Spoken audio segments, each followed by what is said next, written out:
And it's my pleasure to introduce to you our speaker tonight, which I think most of you already know, Peter Thomas.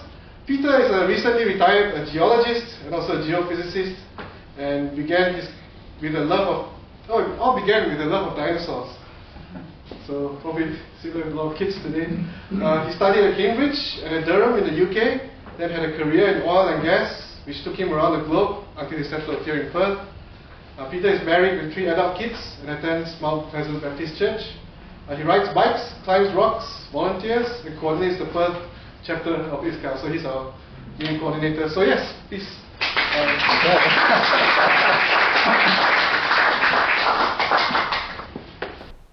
Okay, thanks, Kevin. Probably most of you didn't get to hear Kevin's talk a few months ago, but boy, that was interesting, on the cosmos from a Christian point of view, and probably a bit more besides than that. I can't remember all the details, but it was very interesting. And in fact, the ISCAST website would point you to a video of Kevin's talk, which would be very interesting to look back on. Okay.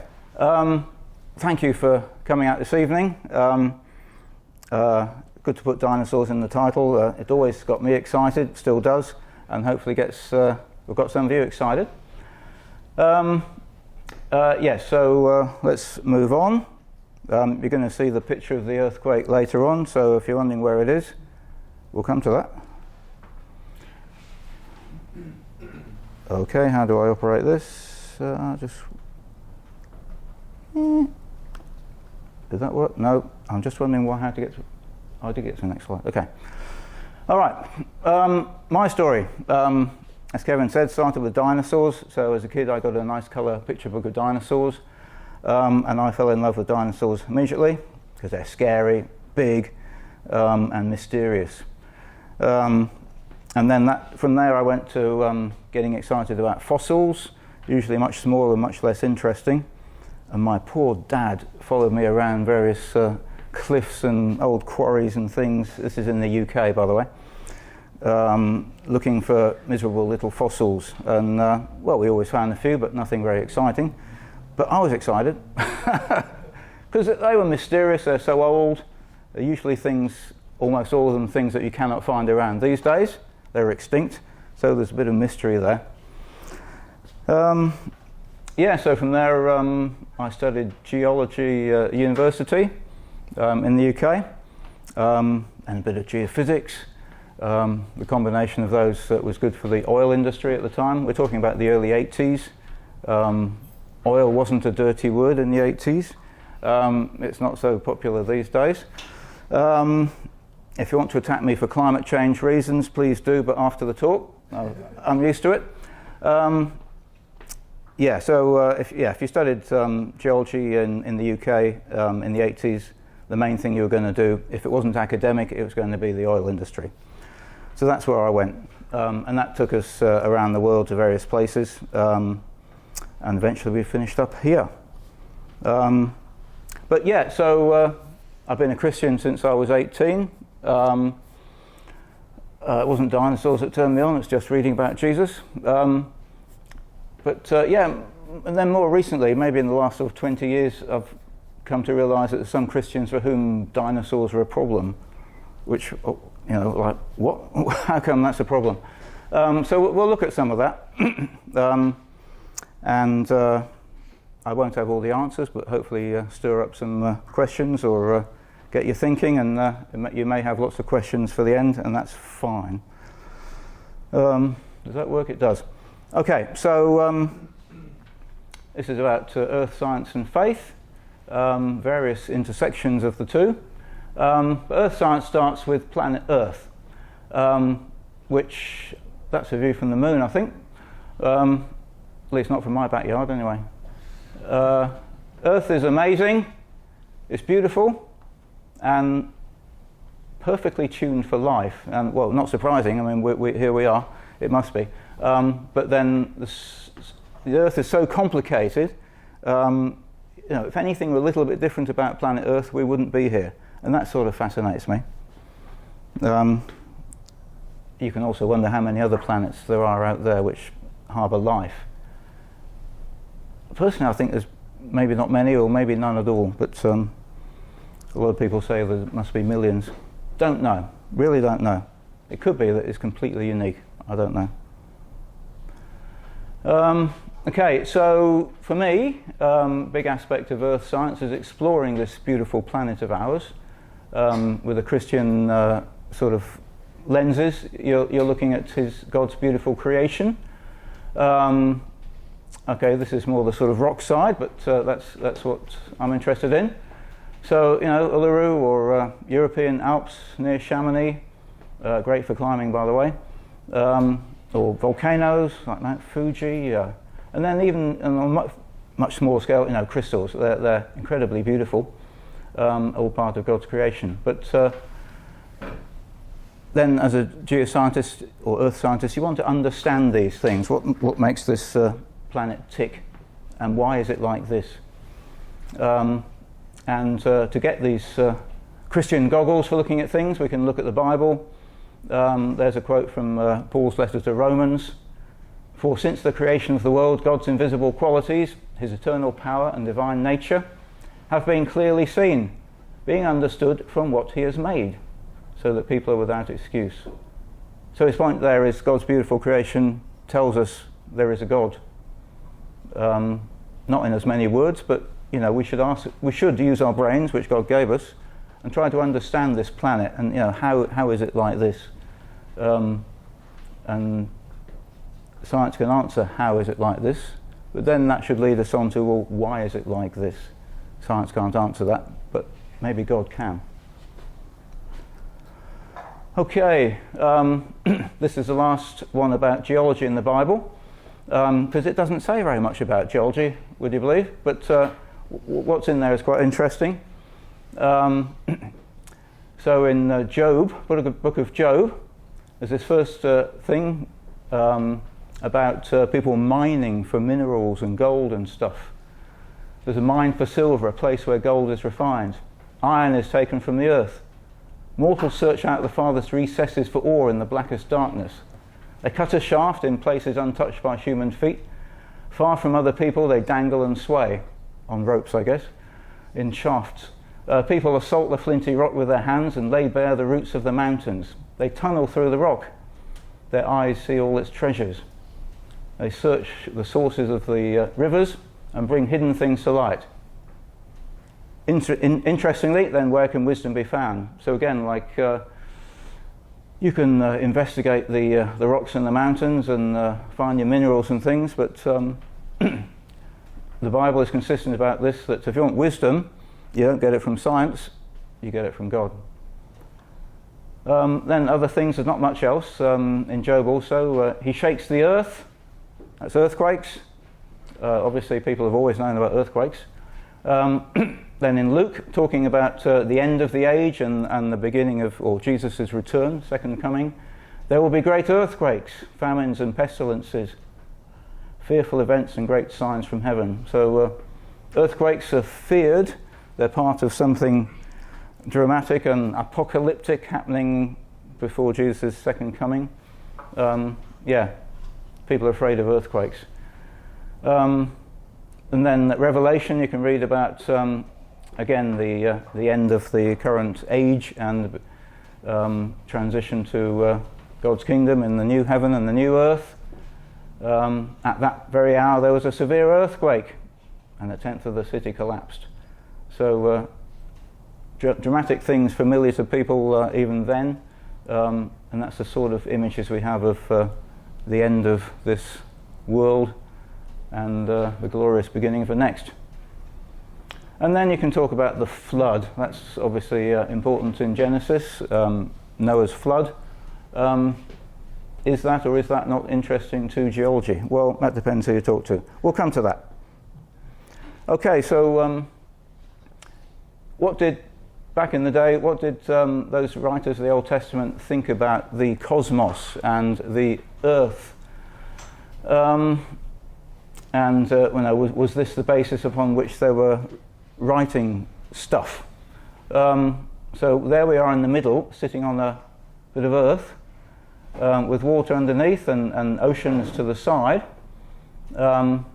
and then Sheol or hell was underneath, sort of part of the foundations of the earth, and then the sky was a sort of a dome or something above everyone's heads, and that on the surface of that dome were the sun, or the sun moved on it and the moon moved on it. The stars were sort of tacked onto it, and then where did the rain come from? Well, it came from the waters above. So you got upper waters above there, and the floodgates of heaven, well, that's where the rain came through to drop down to the earth. And then above all that, obviously in the right place, on top of it all, is God, throne of God. So if we're trying to draw science out of ancient writings in, way back in the Old Testament, well, this is what they understood. So unless God dictated an alternative view to what they understood, then this is the sort of science you would get from looking at the Old Testament. So I think you're probably fairly clear now that I'm saying, well, we don't get science out of the Bible in general, but we get an awful lot of good stuff from the Bible anyway. All right, so now we're going to get a bit more into the science, and I'll try and keep it simple. I love science, so hopefully you get a bit of a taste of why this is interesting. So using geological ages, what all of science, 99.99% of science is happy with, is that our planet is 4.6 billion years old. And what did it look like? Well, this is an image of another star in our galaxy, only 330 light years away. And that star is only 4 million years old, roughly.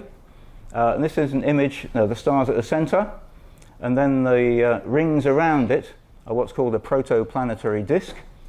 And then the dark lines, circles within that disk, are where matter is coalescing and we're clumping together and we're starting to form planets.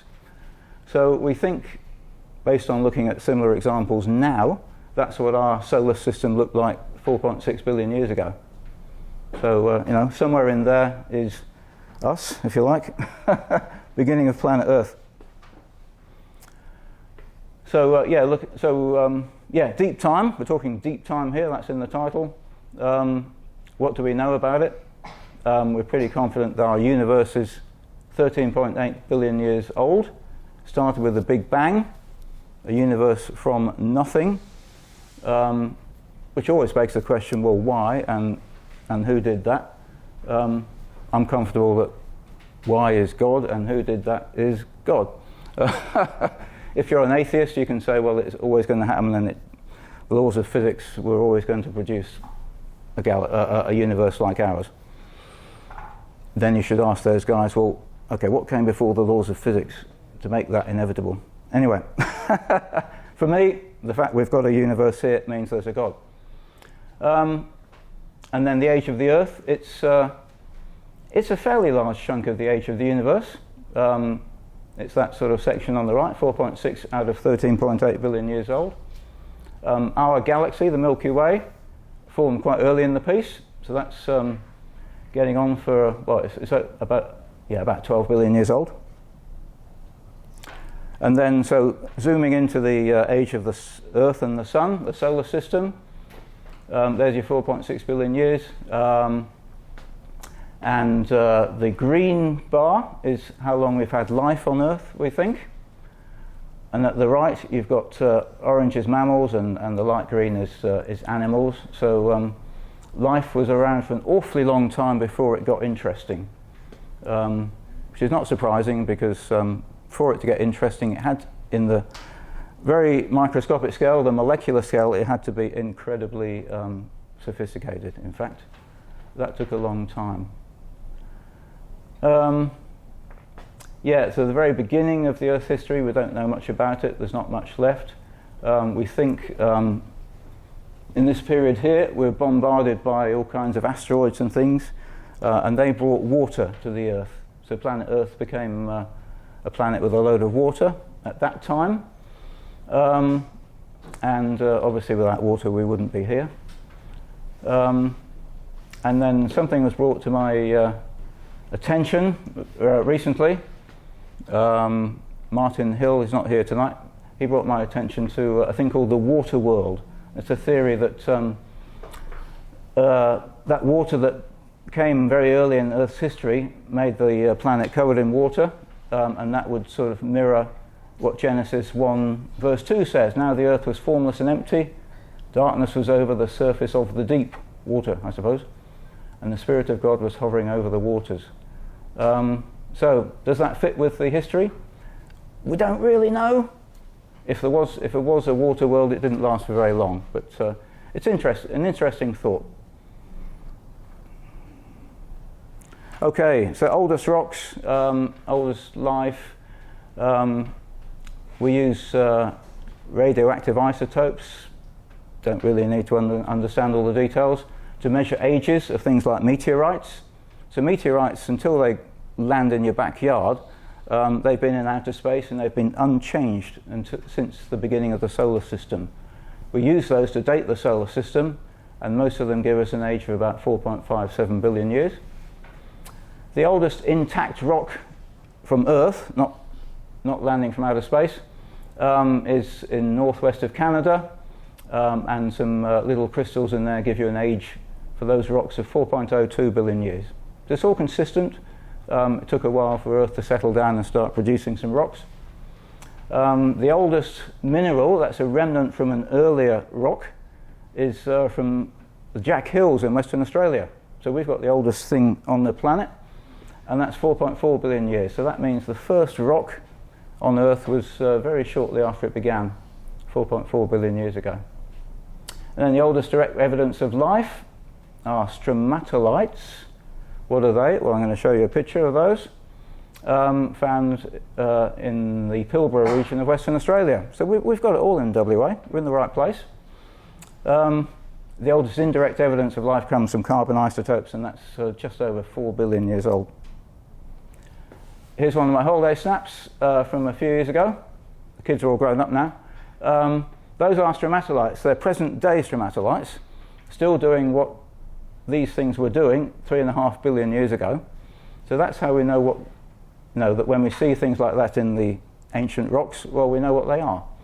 And they're formed by very, very simple organisms, blue-green algae, which map together and then get sort of grains of sand stuck to them, and then they build up these successive layers and make these little mounds and lumps. So if you haven't seen those in Hamlin Bay, you should do. It's called a living fossil, if you like. That's how we know when we see those in the old rocks what they are. Another way of looking at deep time, this is commonly done. If you've got in this case, a 24-hour clock, which has been running 24 hours is the history of the Earth, then where do various things fit in? And Homo sapiens, that's us, modern man, we've been around for 6 seconds of this 24 hours. Jesus was born 38 milliseconds ago. I was born 1.2 milliseconds ago. And trust me, I'm not the youngest person here. Yeah, that kind of puts deep time into perspective. All of human history is like nothing compared to the history of the Earth. And these other milestones there, origin of life about 4 billion, and so on. So then, if you're not a geoscientist at all, or not scientifically inclined, you may be wondering, well, you've heard in churches or from various Christians or whatever that the Earth and the universe are like 6,000 or 10,000 years old. How can we make sense of this? How do we know what we know? So I'm just giving you one side, which is the scientific side. And for me, this is sort of rock solid evidence, and amongst scientists, there is not debate about this. This is solid stuff. So firstly, tree rings. You count up tree rings as one per year. And we've got tree ring dating going back 14,000 years. You say, well, trees aren't that old. No, they aren't. but we've got ancient trees preserved in peat bogs with all of their rings, and I can correlate the innermost, the oldest rings on this tree with the youngest rings on another one that's found in the peat bog, and so on and so on. And I can go back without any doubt to sort of 14,000 years of age. That's already older than some people are saying the Earth is from a sort of purely biblical basis. Obviously not everyone interprets the Bible that way, but a few people do.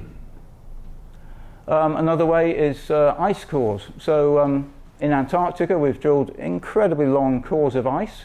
They go back 800,000 years, and you get for every season in the Antarctic you get a sort of a layer in the ice cores, and you can count those back. Be a bit boring I think, but for 800,000 years. And you can independently verify those with certain well-known sort of volcanic eruptions. They give you a dirty layer in the ice, and you can do a separate dating on those. And it all jives, it all makes sense. So that's another way of dating, which is hard to argue with. I'm not going to try and teach you the mathematics of radioisotope dating. Don't worry, folks. But you'll be familiar with carbon-14 or radiocarbon dating, which is great for things back to 50,000 years. Uranium, lead, uranium's radioactive, as you know. That goes back to all of the history of the Earth. This one is rubidium, strontium. Again, they're just chemical elements. They have radioactive isotopes. And this one goes back to 49 billion years. So any time you want within our universe, if you find the right rocks, you can use this to measure the age.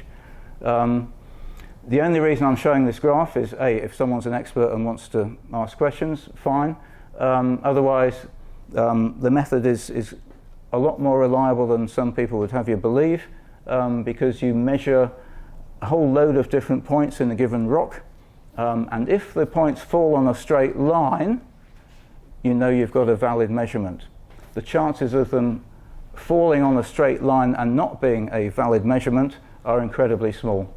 So it's a self-checking method. It's a method that we can be very, very confident about. Another completely different way of sort of looking at the age of the Earth, well, there's quite a few, but this one gets me excited. This is plate tectonics. And I was at university in the UK just after plate tectonics was a thing. People had always thought, well, how come Africa and South America fit together so well? Were the continents moving around? Or how on earth could they do that? In the 1960s and 1970s, they worked it out. And the answer is this, plate tectonics. And probably everyone's heard of that now. But it was a major revolution back in the day. So how that works is the continents are moving around. They're moving around because in the middle of the oceans, you have a mid-ocean ridge. And the mid-ocean ridge is spreading because of magma pushing up new rock into the gap. And the gap opens, it gets filled with rock, opens, gets filled with rock, and pushes that ocean wider. And the continents at both sides of it get pushed apart, like Africa and South America. And then, okay, you can't just keep making the surface of the Earth bigger, or you've got to lose some surface area somewhere. And that happens like on the left there. And a good example of that is South America under the Andes mountain range. You've got the Pacific plate or crust on the left is old and heavy, and it starts sinking underneath South America, and it forms the Andes Mountains. It also forms an awful lot of earthquakes there, and it forms a load of volcanoes there. So that's part and parcel of plate tectonics. That's why we have faults and earthquakes. It's why we have volcanoes. And it's why the continents have been moving around. So 250 million years ago, all the continents were stuck together, completely different from how the globe looks now. And that mega supercontinent was called Pangaea. And then since that time, South America and Africa have moved apart. Also Australia down there was stuck onto Antarctica. We've moved apart from them, the penguins. And we know at what rate these things move. So the ocean Atlantic, between South America and Africa, is moving apart at 3 centimetres per year, pretty slow.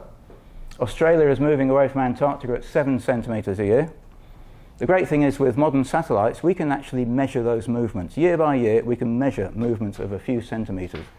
So this is not theory, this is fact, because we're measuring it. And so if you say, well, if the Atlantic Ocean is 5,000 kilometres wide, it forms at 3 centimetres a year, how long does that take? It takes a long time. It's 167 million years. So that's a completely independent way of saying, well, the Earth is old. Plate tectonics is also pretty interesting, because I think without it we would not have life, we wouldn't be here. And it's because we've got this incredibly special structure in our Earth. We've got the crust at the top. We've got something called the lithosphere. That's the plates which are the ones which move in plate tectonics. Then we've got the mantle, which is more fluid, and in the middle you've got the iron. I think we all know we've got iron at the centre of the Earth. That gives us a magnetic field. So they're chemical layers and they're physical layers, and it's an incredible setup which is essential for life. Plate tectonics gives us carbon dioxide regulation, it gives us element recycling and availability, gives us temperature and climate control in the long term, not in the short term, and all of those are essential for life to develop and to be maintained on this planet. Okay, we're going to look into a bit of history of geology, which I find pretty interesting as well. We often have talks on sort of history of science and faith, because a general theme of those talks is there's been an awful lot of conflict between the church and scientists. That's the myth. When people look in more detail, it's actually there was an awful lot less conflict than what is often made out by the media, which is interesting. So more often than not, science and the church have been friends, I'm happy to say.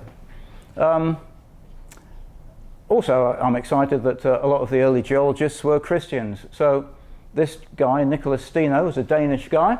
He was a priest, or a Catholic bishop actually. He's the first person to state something which seems obvious to us now, but it's actually a foundational thing in geology. When you've got layers of rocks, the oldest layers are at the bottom, and the top layers are younger. Pretty basic, but that's how you start a science. This guy started it. And then also important for understanding geology was looking at fossils. And this lady, Mary Anning, was a Brit. She wasn't a scientist, but she was so smart, and she went looking for fossils. She found some amazing fossils. Ichthyosaurs, those were, at the time of the dinosaurs, those were reptiles looking like sharks. And plesiosaurs, they're the things which normally get, when people draw the Loch Ness Monster, they draw a plesiosaur. She discovered those for the first time. And she was a good Christian lady. But yes, the understanding of fossils was important, because when you look at older layers and the younger layers on top, the older layers have certain fossils, and then younger layers you don't find them anymore, because those animals became extinct. And the younger layers you find different animals altogether.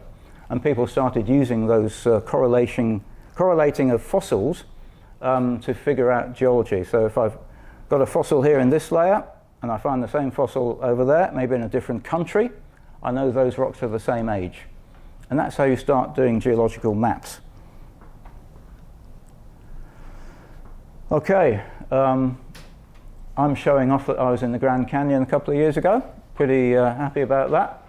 It is just amazing. Anyone been to the Grand Canyon? Kevin? Okay. It's just, you've seen the photos. When you get there, it's like 3 times as big as you ever thought it could be. So going down to the bottom, it's like a mile or something in depth. We tried walking to the bottom. We couldn't get to the bottom and get back in a day. So, but we went about halfway down and up in a day, and we were completely exhausted. Anyway, rock layers. If you'd never looked at rocks critically before, well, this is a great place to look at them. To be honest, they're all over the geology in Arizona there. And when you're walking down into the bottom of the Grand Canyon, they often say, well, where am I? I'm at the such and such layer. Every sort of layer has a name, which is a geological name. So I can't remember all the names, but yeah, where am I? I'm at the something or other sandstone layer. That's where you are. Anyway, these are the geological layers. They're fairly obvious in a picture like this. The older ones are lower down, and the younger ones are up the top. Simple as that. Okay, so looking a bit more at history of geology, especially in the 19th century, that's in the 1800s, geology was invented out of, sort of not much understanding at all. And the popular media since then has said, well, the geology was an absolute challenge to the church and to the Bible. So was it? I was lucky. Okay, my third point, I found this resource from a British clergyman who really investigated all the old writings to see what was really the case. And to cut a long story short, there was not a lot of conflict at all. Before modern geology, so before this time, people knew nothing. So then they did look at the Bible and say, well, how did this universe start? It didn't get a lot, but they thought, well, okay, the flood, that must have been significant. Also, there was a Victorian crisis of faith, something in the UK. I'm afraid there's a UK bias here, sorry. Victorian crisis of faith, whereas people had always gone to church and accepted the religion of their country. In the 19th century, people started asking questions. Do I really believe that? Do I have to go to church? That's the Victorian crisis of faith. And then some people have said, well, that's because of science emerging, especially geology, also Darwin, evolution. My contention is it's not their fault at all. So key issues with geology emerging was the age of the Earth, the role of Noah's flood, and animals and plants becoming extinct, what you saw from the fossils.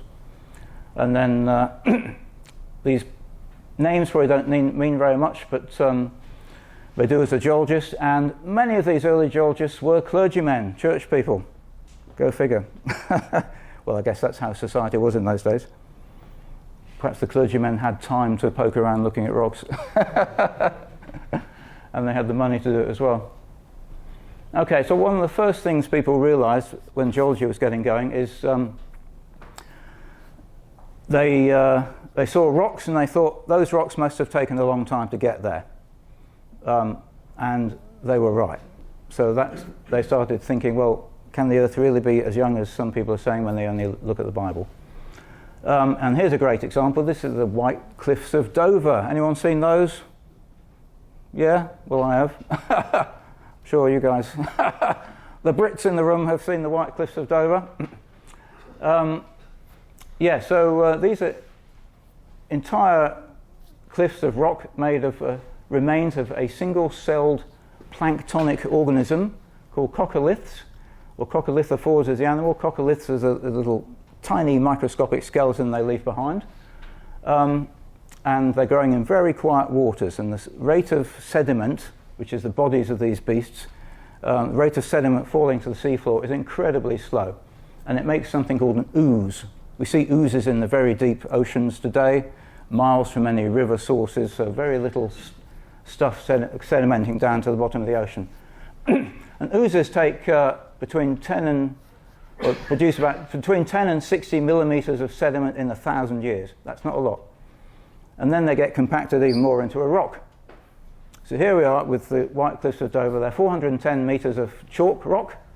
Now we know now that they were deposited over a period of 35 million years, 100 million years ago. And that makes, when you do the math, that's 12 millimeters accumulated in 1,000 years. That makes sense with what we know about oozes forming. If you wanted these rocks to form in a very short time, in a flood, That's just not going to happen. Okay, I'm not doing all the points here for the sake of time, but there's a few interesting ones. In the first period of the birth of geology, before 1790 roughly, people were speculating about the rocks and the flood, but they didn't know anything at all. And also, well before geology started, we had Bishop James Ussher. You've probably heard of him. He used the Bible to date creation at 4004 BC. I think he even said which day of the week it was and what date it was on that year. And that's all we knew until anyone started the geology of science. So fair enough. Okay, I'm looking at the points with the ring round only. By 1810, all geologists had accepted the vast age of the Earth, but they had no idea how old. They thought, well, maybe millions of years. And then everyone's looking to the flood, or maybe lots of different floods, to explain how we got all these layers of rocks. And then there's a famous Scottish geologist called James Hutton. He saw an unconformity. I'm going to show you what that is in a minute, which made him support a theory called uniformitarianism, which is saying that all the rocks we see now were not formed in some catastrophe like the flood. They're all formed by things like what happens today. We have rivers, we have coastlines, we have deserts, and we have rivers making deltas and things. That's depositing rocks and things in deltas. That's what was happening in the past, and that's what he thought. That's called uniformitarianism. Meanwhile, that's the science developing. What did the church think? So by the late 18th century, apparently many Christian writers accepted that the Earth is much older than what Bishop James Ussher said. And they invoked a major time gap between the first two verses of Genesis, which is the creation, and then the rest of the first chapter of Genesis from third verse onwards, in which the creation was ordered by God. Apparently, we translate most of those words in the Genesis as creation. I'm informed that back in those days, and back now amongst a lot of academia, that the Hebrew words make much more sense as ordering rather than creating. And that's how they understood it back in the 19th century. So we created, there was a big gap, that's where geology fits in, and then God ordered his creation. That was the thinking, and not so different today. Most educated people accepted this view, an old Earth, including evangelicals apparently. All the same, there always were some literalists for whom geology was the enemy, but they're a small minority.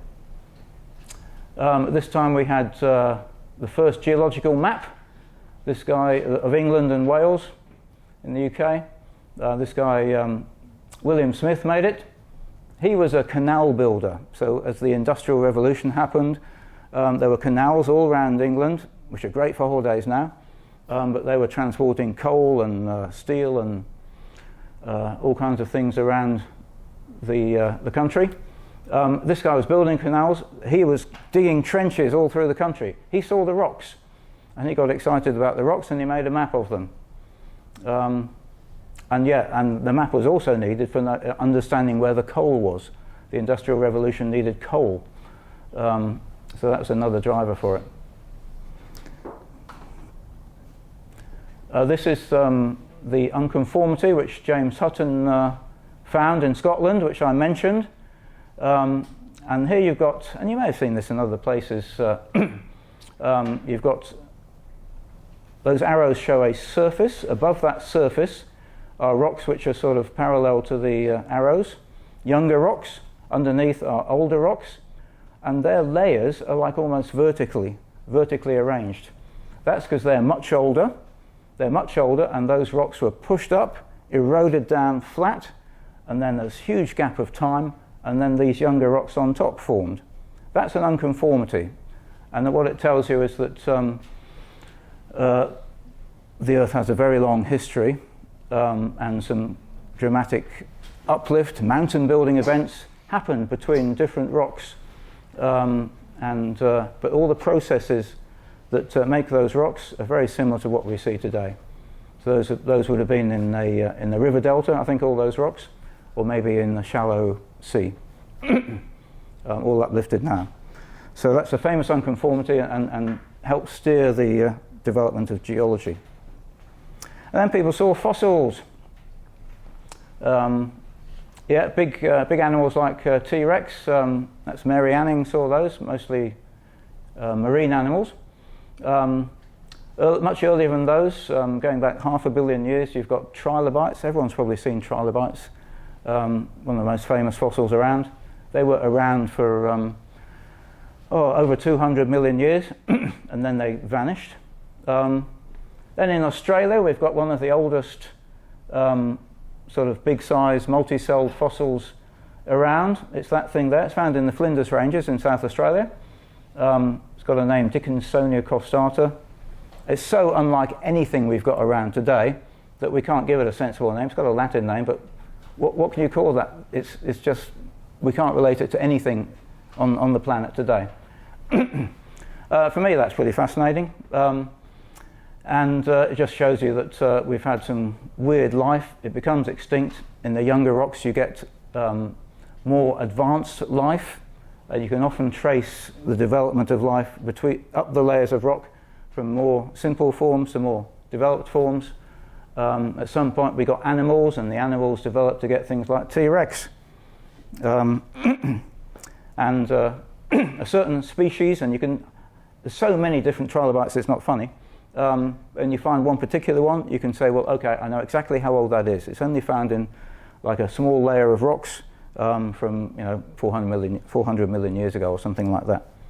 So they're used by the early geologists just to map the rocks. Just looking at these ringed points again. So geology, you've heard of Jurassic Park. Jurassic is the name of one of the geological periods.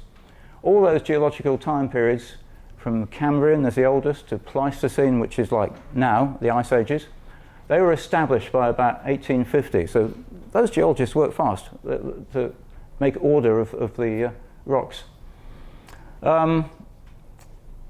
Interestingly, the most vocal remaining young earthers at this time, about the middle of the 19th century, they weren't religious people at all. They were some old fuddy-duddies from the Royal Institution in the UK.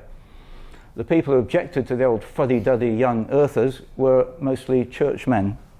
Go figure. So don't believe the myths people tell you about science and faith in the past. The facts are actually quite different and more interesting. So this time majority of Church of England clergy and nonconformist evangelicals, that's like the rest of the church people, accepted geology. But there were still a few young earth Christians, a small minority, but they had the same beliefs as today's young earth creationists. And this is the point where I talk about that briefly. We're not going to dwell on that too long. But what do young earth creationists believe then and now? All strata, in other words, all rock layers were deposited in Noah's flood about, 4,500 years ago or something, they say. Before the fall in the Garden of Eden, there was no suffering or death. Think of fossils, they're dead. And also, strangely, that they were pretty rude about people who didn't agree with them. Unfortunately, that's still true today, probably mostly in the USA, not here, but that was true in that day. Just to illustrate the geological periods, don't need to go into all the detail here, but the youngest at the top, the recent, well, that is now, Pleistocene, that's the Ice Ages. There's your Jurassic for Jurassic Park, that's when the most dinosaurs were around. And then we go all the way down to the Cambrian and then the Precambrian, which is the very beginning of the Earth. Why they gave these names is because the fossils in them seemed to be completely different every time you got to a different set of rocks. And so that's why the names arose. The Carboniferous, named carbon in it, that's when there's an awful lot of coal around the world in the Carboniferous period, for example. probably enough on that. So yeah, so a few things I'm going to say about young Earth creationism. They love the Grand Canyon, and another chance to show off my photos, because for them the Grand Canyon is just shows you all the layers of rock formed in the flood, apparently, and it's easy to understand when you look at that, as long as you don't look too closely. I've pointed out a couple of things. All the layers of rock in the Grand Canyon are very recognizable. I've highlighted one at the top there. It's the Coconino Sandstone. And you can just follow that. You can look around for miles and miles and miles, and the same layer is there. Anyway, that's Aeolian. What that means is it's formed on land. It's sand dunes, fossilized sand dunes. Okay? So that's well and good. I mean, geologists are not surprised by that. But if that formed underneath the flood, how does that happen? It's on land, in dry land. So it doesn't make sense. Also, if you look way down the bottom there, where I've pointed there, so-called basement rocks, in other words, really old rocks, and those rocks are metamorphosed. That means changed because they've been buried so deep, so hot, so much pressure, the rocks are completely changed. But we do know that those rocks before they were changed were sedimentary rocks. So if all sedimentary rocks were formed in the flood, those were too. Doesn't make sense, does it? Because there's been an enormous gap in time between those rocks being buried so deep that they changed, and then the rocks above happening. And then here's another unconformity. This is those pink lines point to a surface. If you see underneath that surface, the rock layers are sort of dipping down to the right. They're the older ones. And the rock layers above that surface are more or less horizontal. They're the younger ones. But that unconformity means those rocks were deposited, and then the rocks were pushed up. They were eroded. They were tilted.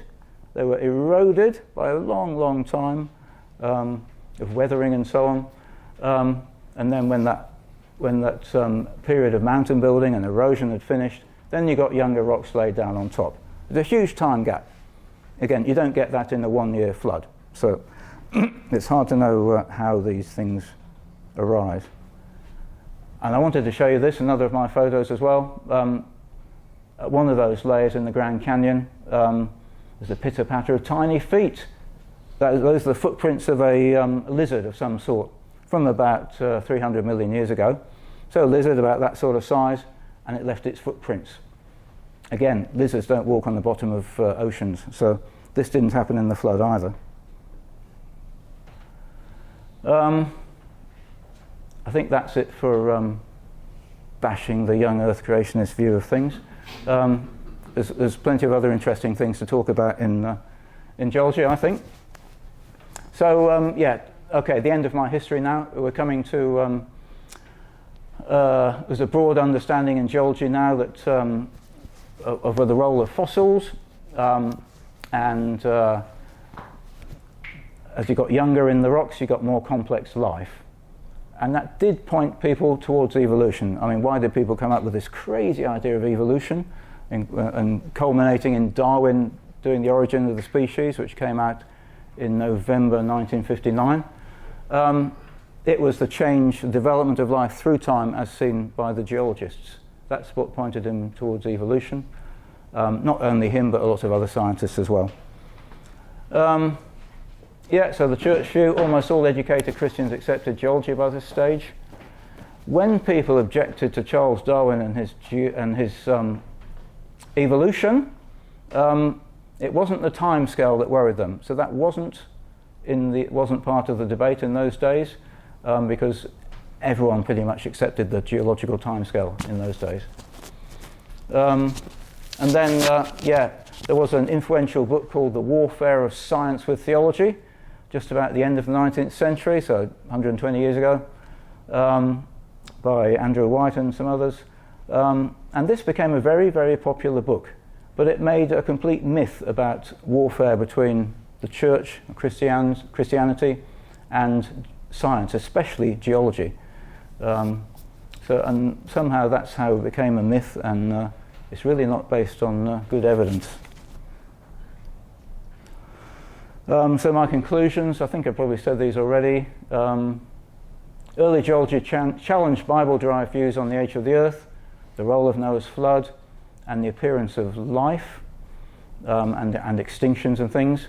But large majority of Christians accepted geology, although some invoked various exegetical devices to align their science with the Bible. What are exegetical devices? That's when you take apart, you dissect Genesis first chapter into great detail and try and correlate that with real science. And people still do that today with more or less success. I've never been convinced by one of those constructions. So, as I say, reports of conflict between church and geology are greatly exaggerated. We'll skip that one. And then the Victorian crisis of faith. It's wrong to attribute it mostly to geology and Darwin or any other sciences. The Victorian crisis of faith was mainly a reaction to evangelicalism. In other words, people starting to think more about their religion rather than just going to church and not thinking about it, which I think may have been how it was way back.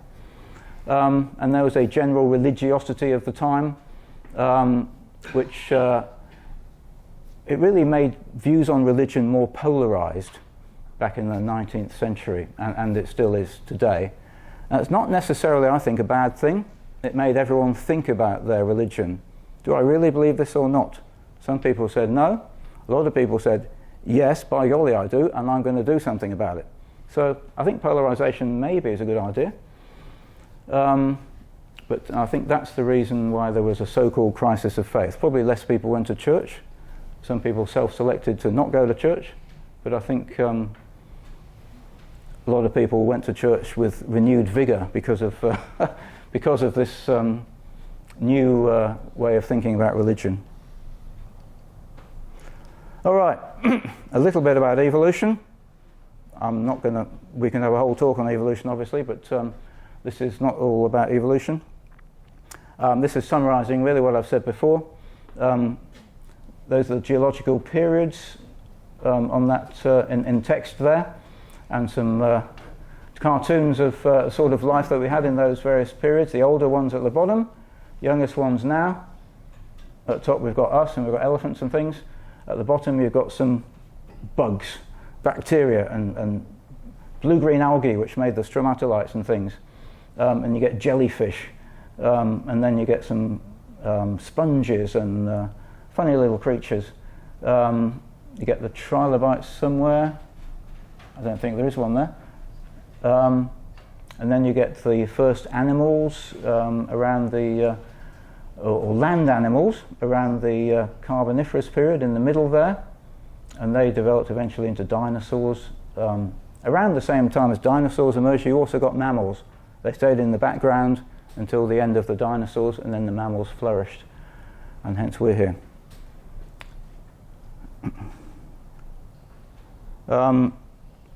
Simon Conway Morris is a well-known Christian paleontologist, fossil scientist, and he's contributed to this debate quite a lot, very interestingly.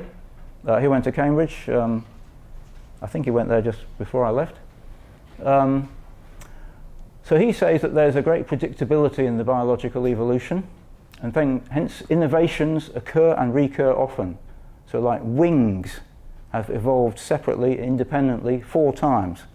That's insects, pterodactyls or pterosaurs, so the winged dinosaurs, birds, and bats, for example. So they evolve completely independently. So why is that? And then complex eyes like ours. Apparently they've evolved about 40 times independently. So he says, well, why is that? He says, well, life will inevitably evolve towards an optimum body plan. So there's an inevitability about it. You're going to get these things one way or the other. And at some point, evolution is bound to stumble upon intelligence. In other words, intelligent beings like us were always going to appear, evolution being what it is. That's what he's saying. It doesn't mean that we would maybe on a different planet, if it's like ours, there may be intelligent life, but it might have 4 legs rather than 2. but there would be intelligent life occupying the sort of ecological niche that intelligent people occupy and destroy. But anyway, so he said it was inevitable that highly complex intelligent species would evolve to fill the ecological niche that we occupy. So, I mean, I'm not sure everyone agrees with him, but that's a Christian viewpoint. Say, well, you know, is evolution random, or did God use it to produce us? If there's an inevitability about us appearing out of evolution, it's easier to understand that God set this in train and that God wanted us to appear, and that's how he did it, because he knew it would work. Changing tack. Our beautiful planet does nasty things to us. So earthquakes, that's the Meckering earthquake, 1968 in WA. I think I would remember it if I had been here in 1968, but I wasn't here then. I don't think anyone here probably remembers that. But plenty of people alive in WA do remember that. It was felt in Perth. Meckering's, what, I don't know, a couple of 100 kilometres away, is it? It wrecked a few houses, it messed up the road there. So that's earthquakes. And of course, other parts of the world we get much worse ones. So in Nepal, a few years ago, a terrible earthquake, 9,000 people died. In 2004, we had the Indian Ocean tsunami. Tsunamis are caused by earthquakes. That killed an incredible 228,000 people. So what I'm asking here, and I don't have all the answers, are these acts of God? How do we understand these things? Whoops, what happened there? Okay. I threw this in because that's what I did for a living. This is a seismic profile through the Earth's crust. It's a vertical cross-section through the Earth's rocks. It goes down from the surface to about 5 kilometres down, and you can see all the rock layers. It's all quite complicated, and we look in those layers for various traps which might have oil and gas. But the point I'm making here is you see the layers, and then there's busts, discontinuities. Those are faults, okay? So faults which cause earthquakes, they're everywhere, okay? Everywhere you look underground with imaging like this, you can see that the Earth's crust is faulted. So earthquakes are like everywhere. These faults don't move anymore, but in the past they were making earthquakes all the time, and you would not have wanted to live there at the time. So earthquakes are a fact of life. In fact, if we have earthquakes because we have plate tectonics, and we could not have this planet without earthquakes. Landslides, similar. So these are part of erosion of our planet, and this one a couple of years ago, 230 people died. There's probably been much worse ones, but they happen all over the place. Natural disasters, and they're devastating. Volcanoes can be deadly. This one was in 1902. This was on the island of Martinique in the Caribbean, I think. Am I right? And this volcano erupted with a pyroclastic surge. What that is a very hot gas with lots of tiny molten lava particles in it, and swirling away so much that it carried the molten lava with it in tiny particles, and that rushed down the hill onto this town. And there were 28,000 people dead in that one. So volcanoes can be dangerous. Again, could we have this planet without volcanoes? They're part and parcel of plate tectonics. So one wordy slide here, but this is my offering of how we might possibly understand these things. See what you think. So we call this natural evil. It's the natural world producing nasty things. The atheists have a worldview which sees us in the universe with no design, no purpose, no evil, no good, nothing but blind, pitiless indifference. person who wrote those words is Richard Dawkins. You've probably heard of him, an atheist. For him, this planet, this world, has no hope. Christians, we have hope in an omnipotent, omniscient, loving God, but who allows natural evil to occur. We can't deny that because we've seen the results. It's called natural evil because no person is responsible for it. Contrast that with moral evil. This is a bit like theology, but anyway, moral evil is like when someone like Hitler does the Holocaust and does genocide. You know, that's moral evil. Somebody doing appalling things. But no one's responsible for earthquakes. No one's responsible for volcanoes. So how do we explain this?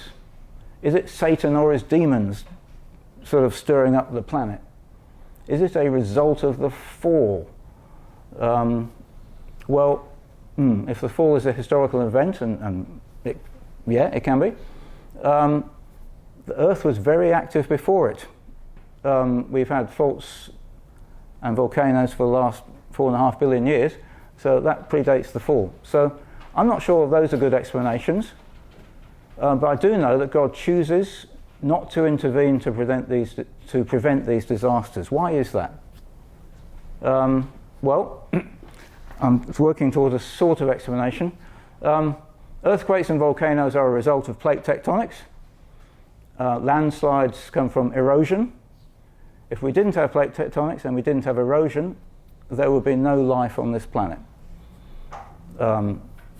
So maybe, here's a suggestion, maybe God is consistent in choosing to let nature, which he created, let nature run its course, including earthquakes and terrible things, but also including evolution.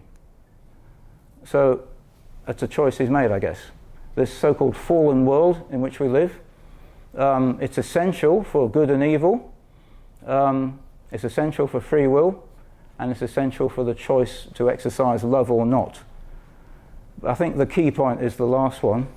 I think as a Christian, really, it's all about the world to come.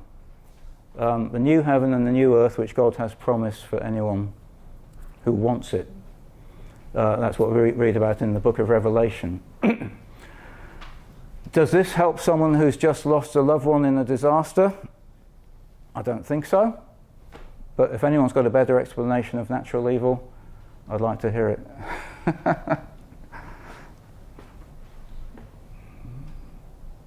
Okay, we're near the end, and by golly, we should be. Sorry, I'm banging on a bit. Mass extinctions and global disasters. The dinosaurs disappeared in a global disaster which killed off 80% of species at the time. That was 66 million years ago. An asteroid plunged into the planet. Where it landed is that yellow ring. There's a deeply buried impact crater underneath the Yucatan Peninsula on Mexico, in Mexico. Probably it's more complicated than that, because we know at the same time when the dinosaurs were disappearing, there was enormous volcanism in India, the Deccan Traps, and probably because of that, incredible climate change. It may be all of those were related. Maybe the asteroid impact caused the volcanism on the other side of the planet. It could be. The planet's not simple. There's been other mass extinctions in geological history. The worst was actually the Permian-Triassic one, just above halfway there. And that's when 95% of species became extinct. That's 253 million years ago. Goodness knows what that disaster was, we're not quite sure, but the effect was devastating to life on Earth. The end of the dinosaurs, the Cretaceous-Tertiary one, that was relatively mild. And then I'm sort of wondering, well, you know, how come we're still here despite all these global disasters? Or is it because of them? And this is my thoughts on that one. So we're here despite all of this, or is it because of all this? Don't know. But planet Earth has been busy for the last 4.6 billion years. So big events in the Earth's history. The start of modern plate tectonics was about 3 billion years ago. Recycling rocks. There was a great oxidation event 2.5 billion years ago. That's when photosynthesis started up, and that wiped out all the anaerobic life that didn't need oxygen, or nearly all of it. 700 million years ago, we had an ice age that covered the entire planet called Snowball Earth. That apparently caused the blooming of multicellular life, large-size life, or at least multicellular life. And then we think there was a magnetic field collapse of the Earth's magnetic field 600 million years ago. That caused the rise in oxygen levels, and that more oxygen meant bigger organisms. Life got bigger. Then we've had all those 5 mass extinctions I mentioned, caused by asteroids and volcanism. And finally, we've got the last ice age, which hasn't finished yet. We're just in a lull between ice advances at the moment. Last 2.5 million years, we've been in an ice age, and that's when humans appeared. So are we here because of that or despite that? Don't know. So life on Earth has proven very resilient and adaptable. It had to, with all these things going on. You could say that's God's providential care to make sure life can do that. Then you can ask, well, is the makeup of planet Earth, and especially its complicated history, is it perfectly finely tuned for us to evolve?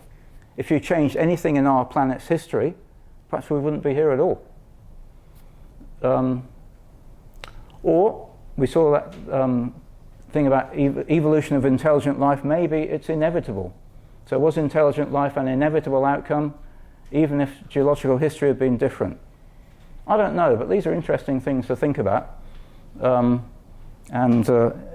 you think about the incredible history that planet Earth has had, it's kind of amazing that we're here. Or was it necessary to make us be here? I've got 2 slides on climate change. This is the desert in Oman in the Middle East. I was there 30-something years ago. In hot, dry desert, we're looking at scratches on the rock surface there. Those scratches are caused by glaciers, that's the Australian pronunciation. We're looking at the results of glaciation. That glaciation was about 300 million years ago. But it shows that when you look at geology, you discover that climates have changed dramatically from glaciation there to a hot, dry desert now. And we've had 5 major ice ages in Earth's history, including the current one. We've had sea level rise. So there's nothing new about sea level rise, even though it's not a good idea for people living on Pacific Islands. So this is due to the ice ages, of course, melting ice sheets. 20,000 years ago, the sea level was about 120 meters lower than what it is now. That's a lot. So obviously you could walk out to Roto then. No problem at all. There's no sea there.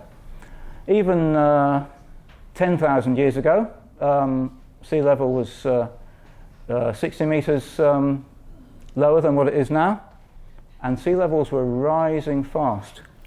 So if you ever wondered where, sort of all around the globe there are stories of floods, not just in our Bible, but Aboriginal folks have stories of floods.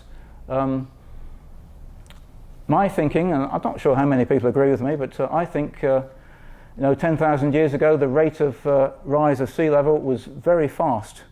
And I think 10,000 years ago, I think those stories could persist to this day, especially in a culture like the indigenous folks in Australia.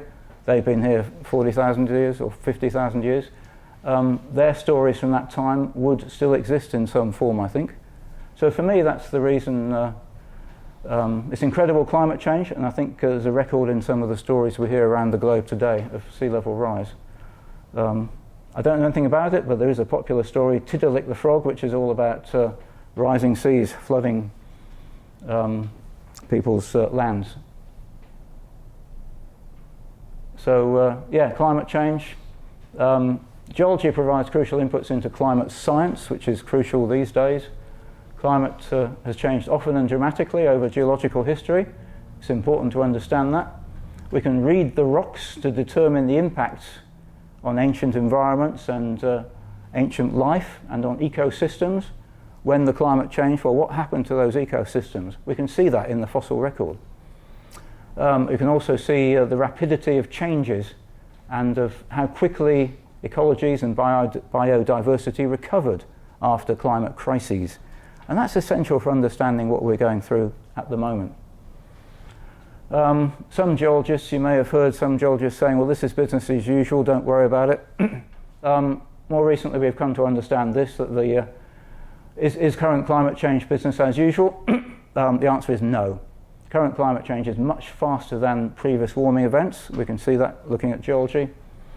For example, the recent warming events between ice ages, or the cold periods in the current ice age, you get warm periods, rapid changes in temperature, but they're not nearly as rapid as what we are doing to the planet right now. That's a subject for another talk, and the reason why it's a subject for another talk, it's not hard to argue why Christians, we're supposed to care for this planet. We're told to in Genesis chapter 2, is it, or 1? Anyway, Genesis chapter 2, we're supposed to look after this planet. And so climate change is something that Christians should worry about. And I'm hoping we'll have a talk on that soon. Okay, that's the summary. You can read that, and it's time for any questions. If anyone needs to go, obviously you're welcome to, but I'm happy to stay here for as long as it takes to answer any of your questions. Thank you.